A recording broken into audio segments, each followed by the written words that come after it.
Welcome to the Tube. A lot going on. Here's our lineup. Let the war begin. Apple Music suspected for unfair competition. Tech giants and US government battle over the right to encrypt. Women-led startups get a $125 million push by chip maker Intel. The world's most popular video game gets some heavy competitor. And Pizza Hut brings you home cinema inside a pizza box. There's more. Stay with us. Early trouble for Apple Music. The music streaming service announced just a couple of days ago by the Californian tech giant. The attorneys general of New York and Connecticut, as well as the European Commission, are investigating whether Apple may have pressured music labels into taking their music off other catalogs like Spotify when joining Apple Music. They're also looking at whether the music labels possibly colluded with Apple and each other about ditching other services, the New York Times reports. A spokesman for Attorney General Eric Schneiderman told the Times that New York was looking into Apple's negotiations to ensure that the market continues to develop free from collusion and other anti-competitive practices. Sounds bad? Well, here's Apple's take on stuff that, actually sound good.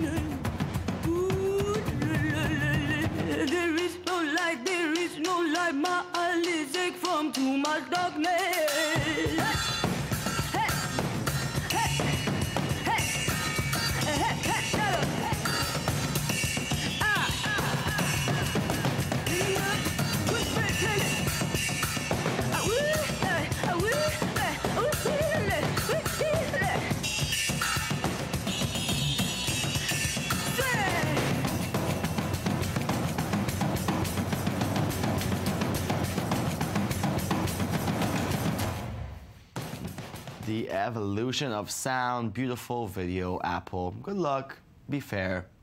Now, the struggle to balance privacy and the ability to stop terror attack rages on between the US government and American tech companies. Several of the top tech companies have written a letter to President Barack Obama asking him to protect consumers' privacy rights. The letter was written by the Information Technology Industry Council, representing tech giants such as Google, Facebook, Apple, and Microsoft. The tech world claims that encryption is vital for research and privacy, since it ensures that encrypted data is unreadable by anyone other than the parties involved in the communication. While President Barack Obama says he understands the need for encryption, he has asked tech companies to allow the government to break that encryption when necessary. The FBI has called on tech companies to prevent encryption above all else. To better understand this brewing battle of empires, we're joined by i24 News tech correspondent Shai Ringel. Good evening. Good evening. Let's start with the basic. Shortly, what exactly is encryption? Encryption is the idea that I can send you a message and in between nobody can read it. I have a key, you have the key. If I send you a message, I take that key, it will scramble the message. Anyone who will interface in the communication will see just a scrambler. If you'll get the message, you have the key to unlock my message and you can read it. Okay, and why are tech giants so protecting it so fiercely? Encryption became a very important part of any company that wants to be a messaging company. And messaging is now the big and very, very productive child in the tech world. That means that a lot of companies like Google, like Facebook, are really want to become the companies that we will talk through them because there's a lot of information in messaging. They promise that they encrypt our conversations, therefore saving our privacy. What's the deal? Some companies can protect our privacy, some are not willing to. If we are talking about Facebook, WhatsApp has an end-to-end encryption.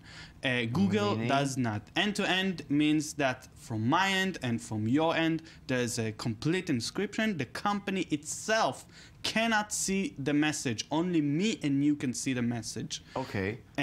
Google does not. Google so gives... what are they fighting for, Google? Google are fighting for because encryption in the basic element of it is a founding stone in any tech company. Because the idea is that I, as a company, have secrets. I also want to save my secrets. If I'll have any plan in the future or have any plan in the present to produce any encryption messaging app to my users, I don't want any government agency to be able to have my technology. Encryption is technology. Every company has a different technology for encryption. The companies don't want to give that technology to any government agency. It's very simple. But what Obama said that I just said earlier seems kind of fair enough. If the FBI asks for something specific, they can give them the key, no? Okay, this is where it gets complicated. So, as we said, there are end-to-end encryption and there are basic encryption, like Google. Google uses a basic encryption, which means the company will give you and me the key, but it can read everything. The company itself has the keys. Some companies are promising an end-to-end, which means they will not be able to read those messages. For a lot of users, this is a very, very good thing. A lot of users want exactly that.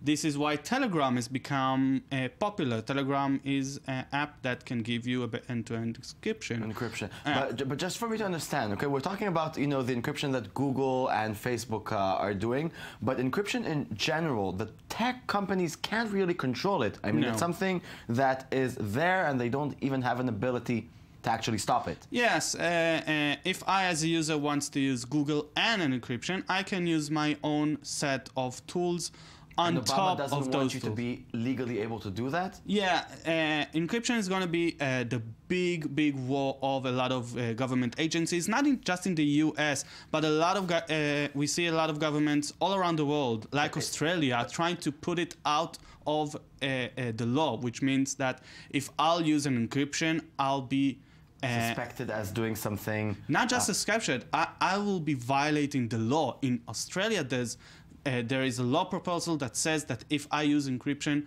I will be violating the law itself. Privacy of that sort might become illegal. Yes. But is it possible to stop encryption? I mean, it's computer people, it's hackers. They will find ways to make, the strongest new encryption that no one will even know who wrote it, stuff like that, no? At the end, I think encryption is a very powerful tool because it's very easy. It's easy to scramble any message. And for the FBI to ask tech companies to stop encryption or give them the backdoor to any encryption tool they give to their users is unrealistic, because a lot of users will be able to do it freely and really easily. Privately and easily. Let's finish it up with Obama, because his administration has been very progressed with tech issues. But then again, on the other hand, his administration is fighting the most against privacy. What's going on? How can it be? I think Obama, from the early days, understood that technology is a very good moneymaker. And as the internet infrastructure in the United States, which is not that great, surprisingly, when it will be promoted, even by the government, it will be good for the economy. And he managed to do so. But to think of him as a technological president, or as such who wants to promote privacy in the technology world will be wrong, because he is the president that helped the NSA the most, even more than Bush. He protected them when the Snowden documents went to public. He was the one who went after Snowden's head. And he still says that he is guilty. Yeah, so he's the technological president, but he's not the privacy president. We'll remember that. Shai, thank you very much. Welcome back. Thank you. Okay, here's one question we keep asking here on the Tube. Why aren't there more women in the tech world? It seems that tech giant Intel is asking the exact same question. Intel Capital has launched a $125 million fund to back startups run by women and minorities, part of a corporate-wide effort to bring more diversity into the notoriously male-oriented technology industry. The fund, called the Intel Capital Diversity Fund, will invest in startups where either the chief executive or founder, or at least 3 executives reporting to the CEO, are women, blacks, Latinos, or Native Americans. In January, Intel CEO Brian Krasanich pledged $300 million to get full representation of women and minorities in the company's U.S. workforce by 2020. Check out a video from their ongoing effort to make tech a bit more gender equal. We salute you, Intel. You go, girls.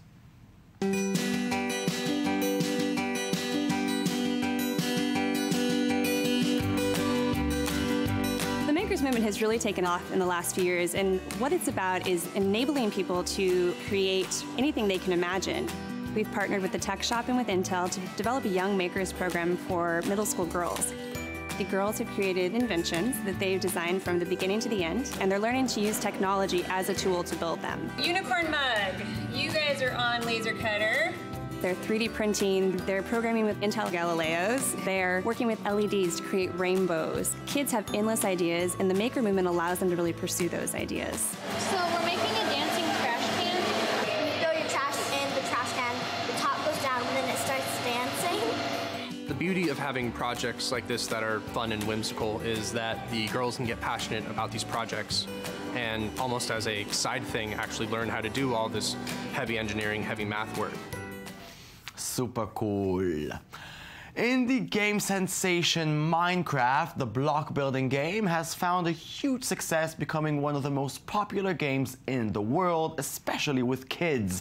Now it may have found a new and very rich challenger.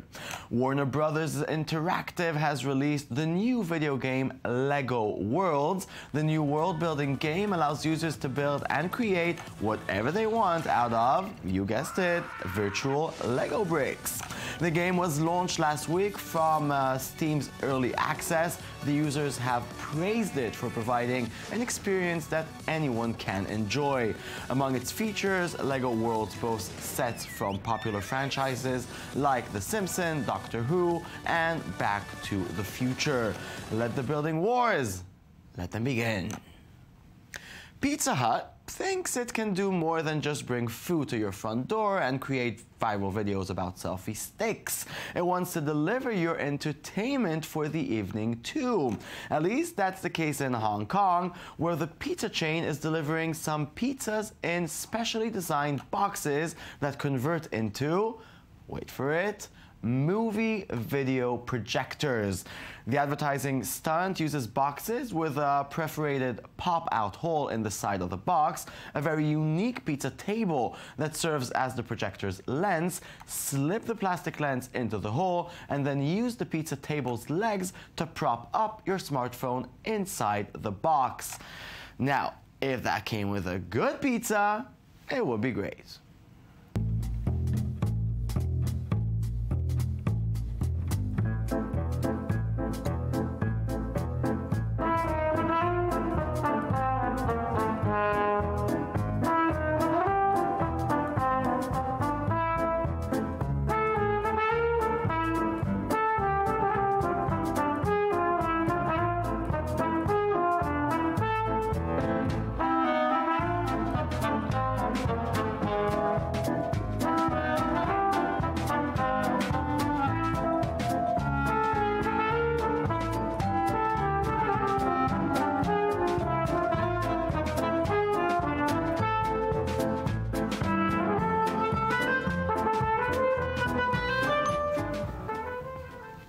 Just because you can make something at home does not necessarily mean you should. Today's example, a laser shotgun that uses a lens to combine 8 5-watt lasers. That terrifying death machine was built by YouTuber Styro Pyro with 3.5 million views. Behold and be afraid. Hey YouTubers! Now where do I even begin? I just built something so crazy that I'm almost afraid to use it. So this is my 40-watt laser shotgun. And to put things in perspective, my homemade lightsaber video that went viral a few years ago, that was 3 watts and this thing is 40. So we're going to do some utter destruction today. Dangerous is an understatement for this thing. There's no good reason for anybody to own something this powerful. But because it wasn't illegal for me to build, I decided to build it anyway. Alright, let's start with something easy.